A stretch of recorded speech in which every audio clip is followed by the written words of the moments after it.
lezo incwadi ezinye ngalenkathi bebulala abantu lapha eEgypt zathathwa incwadi ezinye zayofihlwa emgedeni. Kunezincwadi mangasaba abantu beyo researcha ngama Dead Scroll amadala atholakala emgedeni, okuyiwona ayeveza amaqiniso ukuthi lezi zinto abasinikeze zona amaRoma eziningi siphanjanisiwe, ngoba zona lezi ayincwadi lama Dead Scroll amadala ayefihlwa ayeveza ukuthi lento lena yayikade inje ngokweqiniso. Kodwa amaRoma mayisibuya ngakubona sebeyiphendulile. Ngibona kukhona ophakamisa isandla, ngicela ukumthatha qala ngoba ngenzeka ukuthi unombuzo. Ngizovala imic mina akwazi ukukhuluma.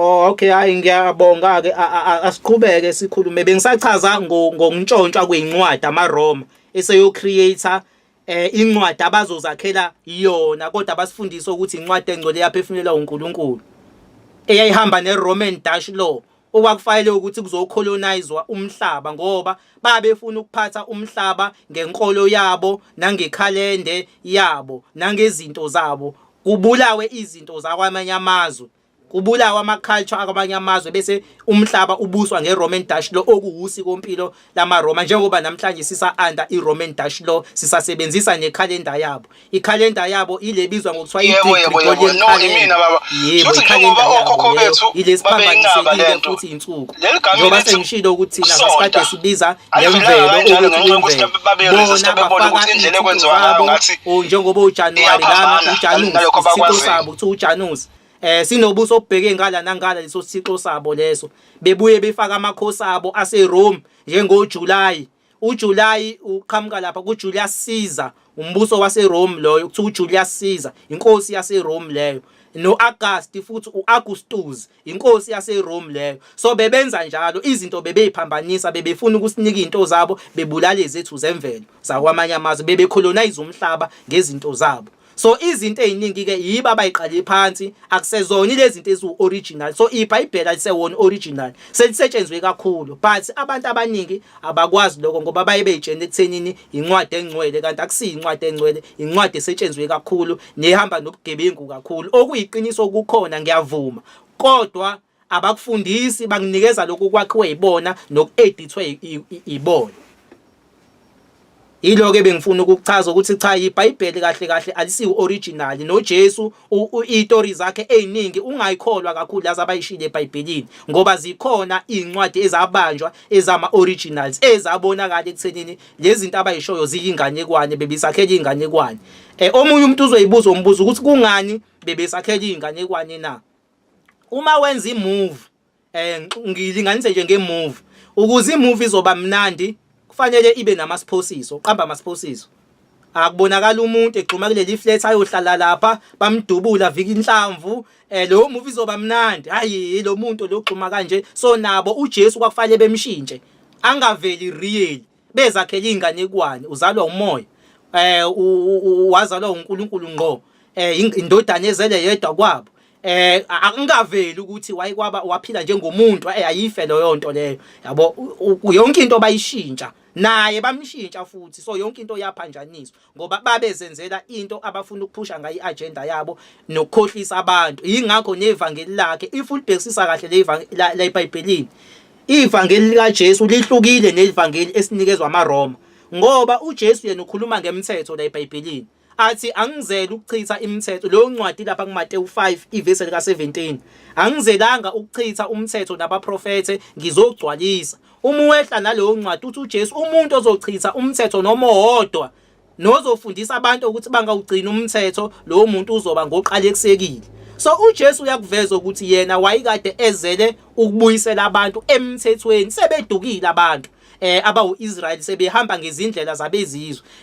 Ethi kubona hayi thina sihamba ngalendlela lena ewubungcwele. Yekani izithixo zobhali zonke lezi izithixo lezo. Lo mlando wonke ke wakhe bawufihla bona njengoba bafike besidukisa bathini hayi uJesu akusaphila ngaphansi komthetho kwafika uJesu sagezwa ngegazi lakhe njengoba sengishilo ukuthi cha yonke lonto ekade ingekho babesidukisa kahle kahle. So ivangeli abasinikeza lona basiqhatha noNkulunkulu ekuthenini singawugcina umthetho kaNkulunkulu khona sokwazi ukukolonizeka. Konke okwabade befika nabo bekuphanjaniswa. Ingakho neinsuku bayiphambanisa usuku lolo olubizwa ngokuthiwa usuku lweSabatha luphanjanisiwe lolo suku lolo. Bona bathi bafaka usuku lwesonto kanti manje leBhayibhelini kubhalwe ngeSabatha. Base basebenzisa futhi nekhalenda yabo ukuphambanisa insuku. Abantu abaningi baye beyitshela ukuthi usuku lwesikhombisa usuku lwesonto ngoba iGregorian calendar ikhalenda yabo isitshena kanjalo akulona iqiniso. Usuku lokugcina esontweni ilolu suku olubizwa ngomgqibelo ilona suku lokugcina esontweni. Ingakho amaXhosa umgqibelo athini usuku lomgqibo. Kuchaza ukuthini ukuthi sesigqibile, okuchaza ukuthi sesiqedile isonto seliphelile ngomgqibelo. Ingakho ukuthi bethi sesiusuku lomgqibo. Usuku lokugcina esontweni lika 7 umgqibelo hayi isonto. Bona banikeza abantu usuku olwrong bebaphanganisela futhi babanikeza usuku lwesonto bashaya umthetho okade ubizwa ngokuthiwa iSunday law. Umthetho lo kwakufanele ekuthenini angigciniwi isabatha emhlabeni sekuzohlonishwa isonto. Isabatha leli la eBhayibhelini alingabe sagcinwa emhlabeni. Imithetho lekaMdala uJesu ayezoyiletha akuqanjwa amasiphosi ekuthiwa akusaphilwa ngaphansi komthetho. Kwaba nesivumelwano esisha asikho nje eBhayibhelini isivumelwano esisha. Njengoba sengishilo ukuthi uyitholela uJesu lapha eshumayezele umthetho kubantu efundisa abantu ngokulunga bona baqamba amasiphosi ngoba bedukisa abantu bathi akusaphilwa ngaphansi komthetho kaNkulunkulu. Benza njani besidukisa. So ivangeli labo lonke belingalethile uNkulunkulu belikade lizosidukisa lizosifaka eweni kodwa thina singazi. So yonke lento ade besifundisa yona akusisiyo. Insuku bayiphambanisile. uNkulunkulu abasinikeze yena basakhela uNkulunkulu ongesiyo oyindoda yomlungu. So iculture yethu bayiphambanisile. Basifundisa ekuthenini amasiko othi singawenzi. Nakhona futhi besebenzisa abani besebenzisa uJesu. Okungelona iqiniso yena uJesu uqobo wenza usiko impilo lakhe. Uma ufunda iBhayibheli ufika uthola ukuthi hawu wakhuliswa kanti uthola incwadi eziningi lapha ezithusa iBhayibheli ubona ukuthi uJesu yena wakhuliswa. Kube khona futhi ezinye la khona mayithandazela lapha izitsha athi abusise izitsha zomkhuba wakwaJuda. So uyabona ukuthi uJesu akazazasho ukuthi yena uchitha usiko. Ingakho kuyancwadi engishilo asho khona ukuthi angizelanga ukuchitha umthetho labaprofeti ngizogcwalisa. Kodwa bona sebesebenzisa uJesu manje ekuthenini benze njani besidukise ngaye besitshena ukuthi wachitha umthetho. Ngiyasibona isandla lana esiphakamisile. Ngizocela ukuthi ungene. Okay, siyabonga baba. Ngifisa ukubuza la sisakhuluma ngale insuku ukuthi usuku lokugcina lesikhombisa noma lokugcina umgqibelo. Kunabantu abakuvezayo angazi noma ngifisa ukuza umbona abathi izinsuku kahle kahle zaziwu6. If besho bathi umsombuluko usuku lokuqala bese kuzoba olwesibili bese kuzoba olwesithathu bese kuzoba olwesine bese kuzoba olwesihlanu bese kuzoba umgqibelo. Mhlawumbe ukuthini kwakho ukuphawula lapho baba ngoba manje sike sibona seBhayibhelini kuthiwa zu7 izinsuku zesikhombisa kodwa futhi khona abakuvezayo ukuthi engathi zazu6 izinsuku. Ukuthini kwakho ukuphawula mhlawumbe baba lapho ngicela ukubamba lapho ngiyabonga. Asibonga izinto eziningi zisontiwe njengoba sengishilo. Uyabona umuntu okutshena ukuthi zasikade zu6 uqinisile futhi akaqamba amanga lowo muntu. Nalona futhi othi zaziyisikhombisa. Nalowo muntu futhi ukutshena okuyiqiniso kodwa manje kuphanjanisweni amaRoma aphambanise ikhalenda. Into esilahlayo la silahlwa yini? Silahlwa ile Gregorian calendar yabo. So ngokwethu kwaseAfrika thina kwakade sinokwethu kwakade eqondile kunjalo. Kodwa mase befika neGregorian calendar yiyo lesiphambaniseli. So lo muntu lo usuke esa right futhi mayisuke ekhuluma kanjalo. abantu abasiphambaniselile yini yikhalenda, kodwa ngokwethu kwakade kunjalo. Ekugcineni kosuku lo yonto uma uyihlanganisa yonke iyakuveza ukuthi asinalo lolu suku bona abathini ilona manje, kodwa usuku lokugcina esontweni yileli elibizwa ngani, elibizwa ngomgqibelo, ilona suku lokugcina ngci esontweni. But ngenxa yokuphanjaniswa ke kwezinto, amakhalenda eshintshwa, then sifike kwi-confusion ekanjalo ke egcine ekuthenini sekuba khona ukuphikisana. Kodwa mase usubuka kahle usujula uyabona okay, noma ngakuthiwa u6 usuku lokugcina okusho ukuthi yini, uyena ulento lena umgqibelo. Ngibona isandla nje lapha baba esiphakamisile. Ngicela ukusidedela baba babuduma khona isandla esivelile. Mr. Mnyanda, simfaka. Yebo, ngiyabonga. Kahle ngiyavumelana nokusho ukuthi izinsuku kahle zaziyisithupha. Izinsuku ziqala kuyena uMonday, okumsombuluko okusuke kuqala kosuku wesonto.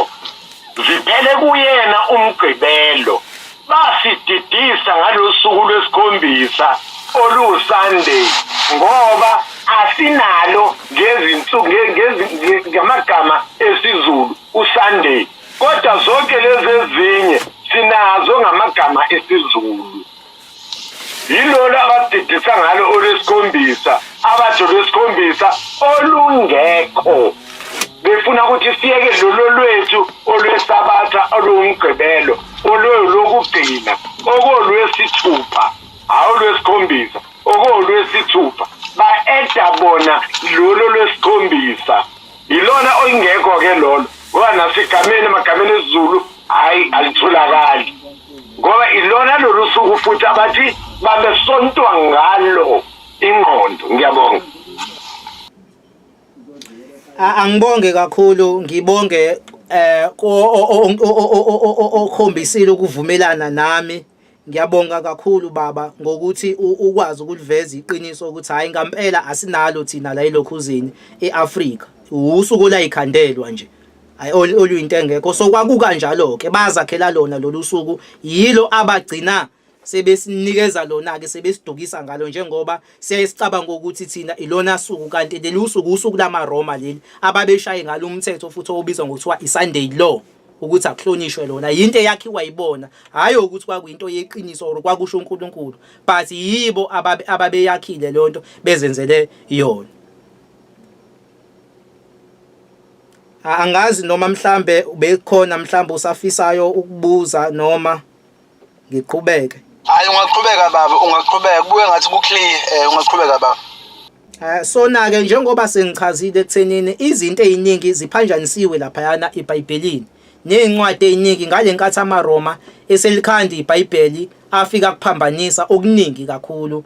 uNkulunkulu wabo abasinikeze yena akusiyiye. So yonke leya khombo leyana yini kade beyenza, nale yamasiko njengoba sengishilo ukuthi nale yamasiko futhi basikhohlisile, bathi hayi uJesu uye owengawafuna noNkulunkulu akawafuna amasiko.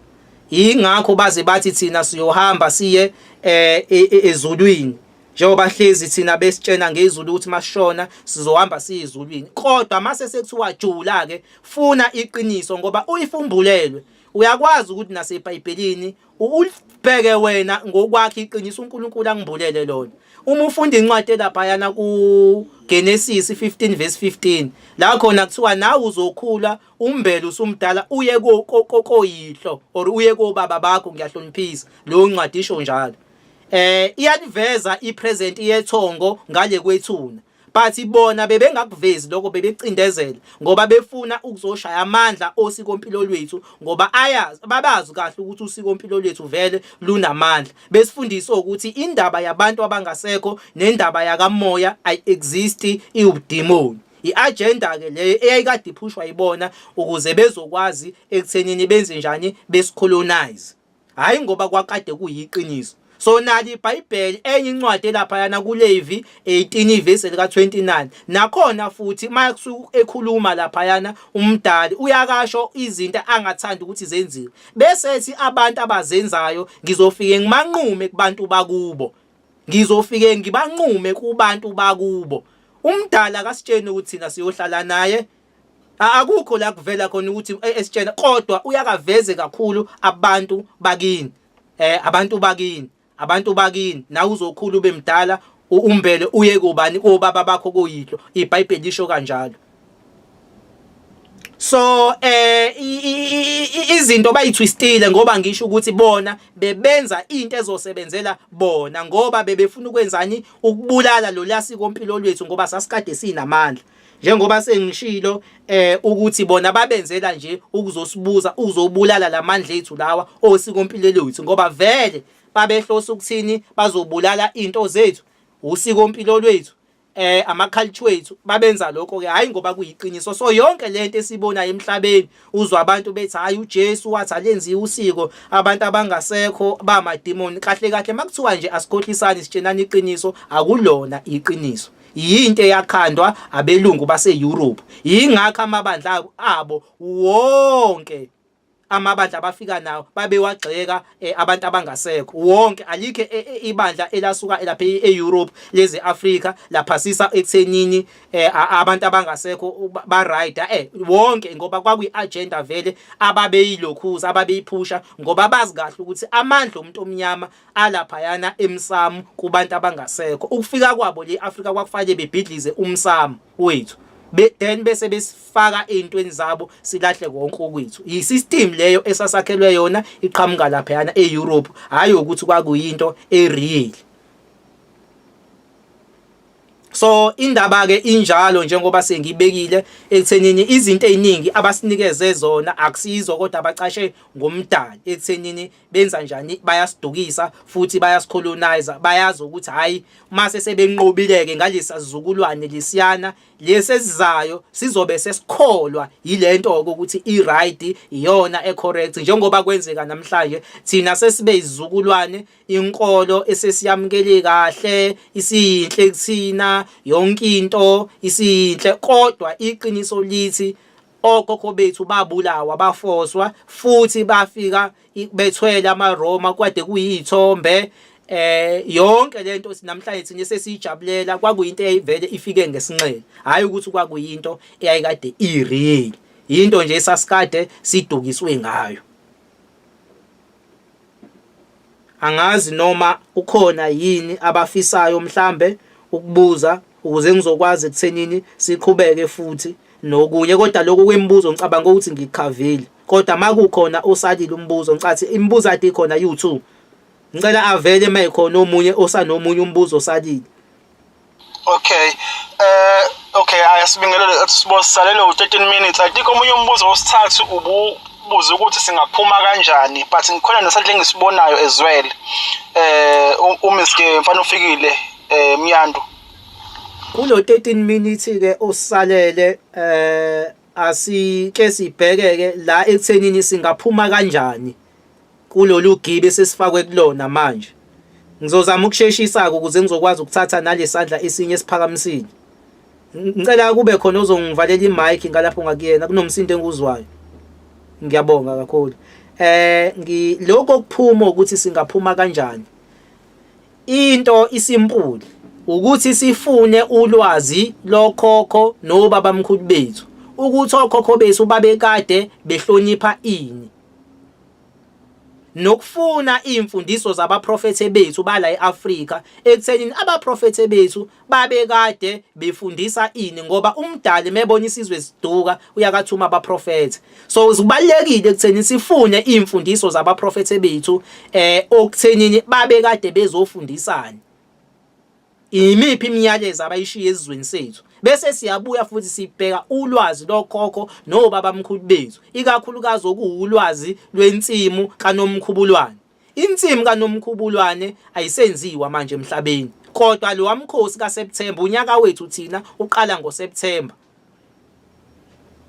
nawo futhi lo wamkhosi awusenziwa. So izinto ezincane kufanele sibuyele kuzona ekuthenini siqale sigubhe izinto zethu thina, hayi lezi zokuhamba, kodwa sigubhe lokho kwethu okuyimkhosi yethu yale Afrika, nokufuna ulwazi lethu ukuthi thina ulwazi lethu laswendulo lalikade lima kanjani, okhokho bethu babethandaza kanjani, ngoba okhokho bethu babengathandazi zonke lezi zinto esithandaziswa zona namhlanje sasingenayo thina eAfrika igama elithi uNkulunkulu, sasinomkhulu womkhulu. So yonke leyo nto leyo ukuthandaza kwethu kwala eAfrika kubalekile ukuthi sifune thina sasithandaza kanjani, sasimbona kanjani umveli nqangi, iyiphi indlela yethu yokuthandaza, ngoba umlando wethu uqala lapha kumfihlakalo, wehle njalo uqhamuke inkosazane nonomkhubulwane, uqhamuke komveli kuqala, uqhamuke kosomandla, osodumo, osonzwabi, uhambe njalo kwehle umlando wethu uzogacela kuba prophet ababefika bethunywe umdali besetshenziswa yilezi ithunywa omveli kuqala, bembatha bona beletha imiyalezo babezokwenzani. Iyona into esisalele ekutheni njengesizwe siyenze nokuthi sifundisane yona leyo.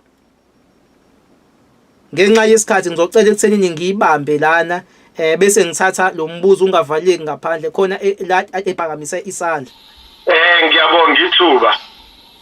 Ngizocela ukubuza la, njengoba sinalo ulwazi ukuthi basididisa ngeinsuku nangezinyanga ngokunjalo basididisa, kuyavela ukuthi ikhalenda lethu alinayo u13 months, ayinawo 12, lino 13 months. Kunenyanga eyodwa abayikhipha benzela ukusididisa kakhulu ebizwa ngoNdida. Ngoba iEthiopia yona engacolonizwanga, they are still using the same calendar in 13 months. Ngifuna ukwazi ngaloNdida ukuthi ninalo ulwazi lwakhe. Umbuzo wami usekutheni wona mhlambe uyinyanga yesingaki, ngoba abanye bathi iwona oyinyanga ka13, abanye bathi uyinyanga ka8, bathi abanye inyanga iyodwa ina 28 days zazilingana, abanye bathi no khona yengenawo u28 days zazingalingani. Ngizocela nje ukuzwa ukuthi nithini ngalolu daba. Ngiyabonga.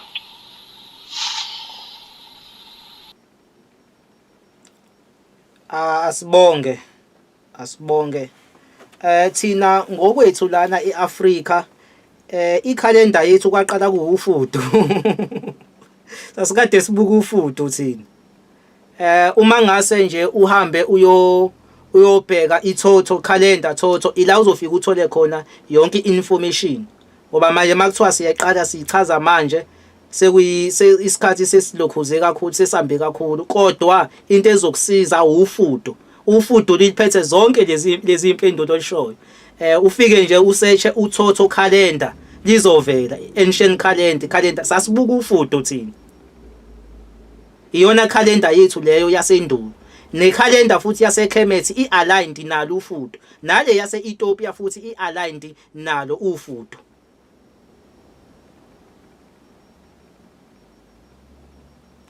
Ngicabanga ukuthi mhlambe ukhona omunye usafisa ukubuza, sithathe ngoba isikhathi ngisibona ngathi sisambe kakhulu, kodwa ufudo ilona lizokusiza. Hayi ngiyabonga kakhulu, ngiyaphenduleka. Benginanginalo ufudo kunaso nesithombe salo. Inkinga bekukulifunda, kodwa sengizohlanganisa naleli laseKhemet kuzohlangana. Ngiyabonga kakhulu. Okay, siyabonga. Hayi baba, asengingaba ukuthi ngiseseyigoqa kulo 7 minutes. Ngibone unless mekholo mhlawumbe ufisa ukuphefumula mhlawumbe endlini, angazi sesisalelo u7 minutes ukuthi kushaya isikhathi, but ngicela ukukhanda over to you baba ukuthi siyigoqe kulo 7 minutes. Oh okay, khona isandla siphakamayo. Yes baba Mabhida, ngicela ungivulele imic bese uthatha over. The floor is yours.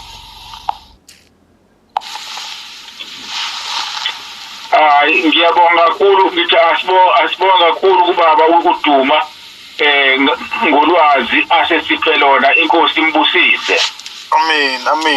Amen. Ngiyabonga.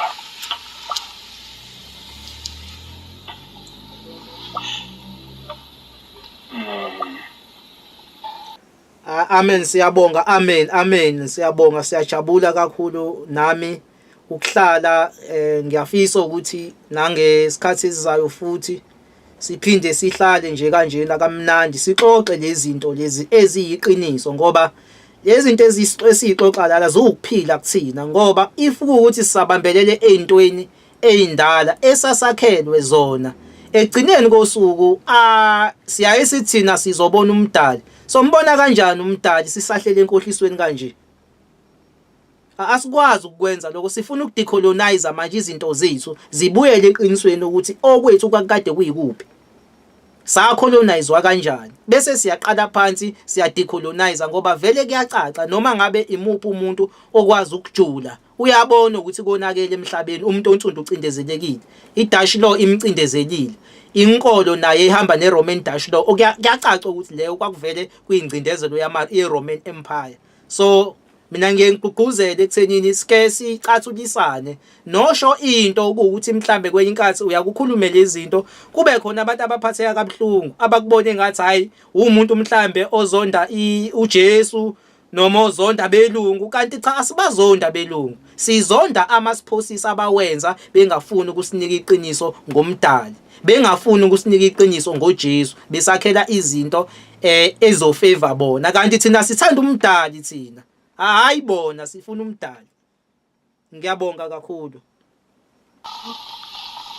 Hayi, sabonga kakhulu Mr Duma. Hey, ngolwazi osiphe lona. Kuyintokozo kakhulu ukuthi ube nathi. Kodwa hey, khona into ebuye ngifikele ukuthi angazi noma part 2 ekuhambeni kwesikhathi kuyomela ukuthi sibuye siuhlelele yini, kodwa mhlawumbe sobona ngokuhamba kwesikhathi ngoba elenye iclass lethu elilandelayo sizobe sikhuluma ngobungozi bokudla esikudlayo. But ngiyawufisa upart 2 ekuhambeni kwesikhathi. Ngiyawufisa upart 2 because kuningi nokunye khona ngisho iblueprint yaba belungu abayibhala phansi ukuthi okay umuntu omnyama ukuze abe weak menze njani, ngoba phela if kucheckwa emhlabeni wonke kucheckwa ama species anobuhlakani noma powerful, kwafike kwacheckwa imfene kwatholakala ukuthi zino 4 DNA kwaya kuma chimpanzee kwatholakala ukuthi ana 5 DNA series, kwayiwa kubelungu nezizwe zonke lawa ama-agents lawo kwatholakala ukuthi bana 6 DNA series. Kwabe sekucheckwa ama-Africans noma abantu abamnyama kwatholakala ukuthi bana 9 DNA series. But abantu abaningi bangakuphika lokho bathi kanjani njengoba belungu behlakaniphe kanjena thina sinje senziwa ukuthi sibe nje. Kunezinto, kune-blueprint yabo abayilandela ukuthi umuntu omnyama asimenze abe kanje nani. So no, sabonga kakhulu baba. Ngizocela ukuthi ngivule ukugcina iplatform mhlawumbe ukuthi ukhona ofisa ukubekela ukuvala mhlawumbe omunye noma kube ukuthi nje hayi sesiyayigoqa, ngicela ukuthi nje ngidede nje for now. Cha, ngiyabonga kakhulu, engingakusho nje ukuthi siyacela ukuthi silale kahle, umdala asivikele kuzona zonke izimo esingahlangabezana nazo izimbi, avikele nezwe lethu, asivuse nathi siyisizwe sibuyele esiminyeni sakhe. Iloko kuphela ebengakubeka. Ngiyabonga kakhulu. Ngiyabonga ukulalela. Ngiyacela ukuthi abantu abafisayo uku-attend amaklasi ngicela basebenzise le number elapha ngenzansi u-064 06 172 44. Ilapho khona ngizobe ngineklasi ngomhla ka-30 kuyobe kuLwesine, siphinde sibe neklasi futhi ngomhla ka-5 kuyobe ku-Tuesday. Iklasi langoLwesine siyobe sikhuluma kakhulu nge-third eye, ukudla okusilimazayo nokusivala i-third eye, nangendlela yokudla siyobe sigxile nje ekudleni. Ngiyafisa ukuthi abantu bangaphuthelwa ngoba yinto ebaluleke kakhulu sonke ukuthi sivule iso lakamoya. Ngakho-ke ngoLwesine siyobe sigxile kakhulu kwi-third eye, kodwa bafisa ukubhukha inamba yilesi engiyishilo, iklasi liba u-R35. Iklasi lingena ngo-7 size sivale ngo-8 or 9.